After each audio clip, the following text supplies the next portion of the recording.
Hello મિત્રો, જય માતાજી, જય સતી માતા, ગુડ મોર્નિંગ. આપનો દિવસ શુભ રહે. ભગવાન માતાજીની પ્રાર્થના મિત્રો, તમે તંદુરસ્ત રહો એવી આપણે ભગવાનની પ્રાર્થના કરીએ મિત્રો. કેમ કે આજ સરસ મજાનો રવિવારનો દિવસ છે મિત્રો, રજાનો દિવસ કહેવાય. આજે આપણે માતાજીના દર્શન કરવા જઈ રહ્યા છીએ મિત્રો. કેમ કે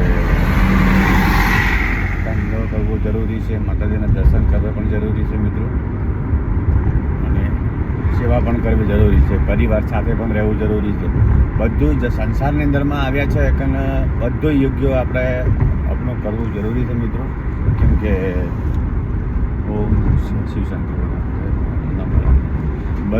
સંસારની અંદરમાં આવ્યા છે તો બધું આપણે કરવાનું જરૂર છે. જો કર્મ પણ કરવા પડે, ધંધો પણ કરવો પડે, બધું પણ કરવું પડે કે જીવનની અંદરમાં દાન પુણ્ય પણ કરવું પડે, માતા પિતાની સેવા પણ કરવી પડે, સમાજમાં પણ જવું પડે, બધી જગ્યાએ મિત્રો જવું પડે. કેમ કે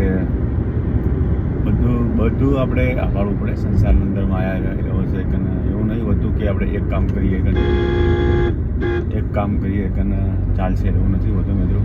હું તો બધાને એક જ રિક્વેસ્ટ છે કે સવારે ઉઠો, જાગો અને ધંધો અને રોજગારી જે બને તમારા કર્મ કરતા રહો.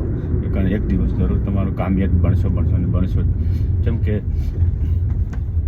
એ મારાથી કશું ન થાય, કેમ કશું ન થાય એવું નથી હોતું સાહેબ. બધું સબ કુછ થઈ શકે છે. આ જિંદગી અંદરમાં સબ કુછ બધું જ પણ થઈ શકે છે, યોગ્ય છે, નથી એવું નહીં.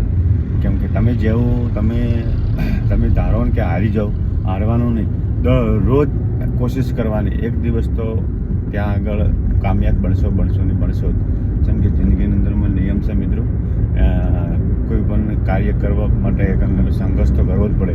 બધું સરળથી મળતું હોય ને તો બધાએ પામી લે છે, અને કોઈ પણ વસ્તુ સરળથી મળતી નથી. જે પણ કરશો એ કરીને હિંમત નહીં હારવાની, બહુ પણ તાકાત બંધ રહેવાનું, જીગર પણ રહેવાની. સબ બરાબર ઇન્સ્ટાગ્રામ, ફેસબુક, યુટ્યુબ મિત્રોને એમ જ કહું છું, હિંમત નહીં હારવાની, કામ કરતા રહેવો. કોઈ દાડો તમારી હાર નહીં આવે એવો આપણો ચેલેન્જ છે મિત્રો. જય માતાજી, જય સતી માતા, જય હિન્દ, જય ભારત.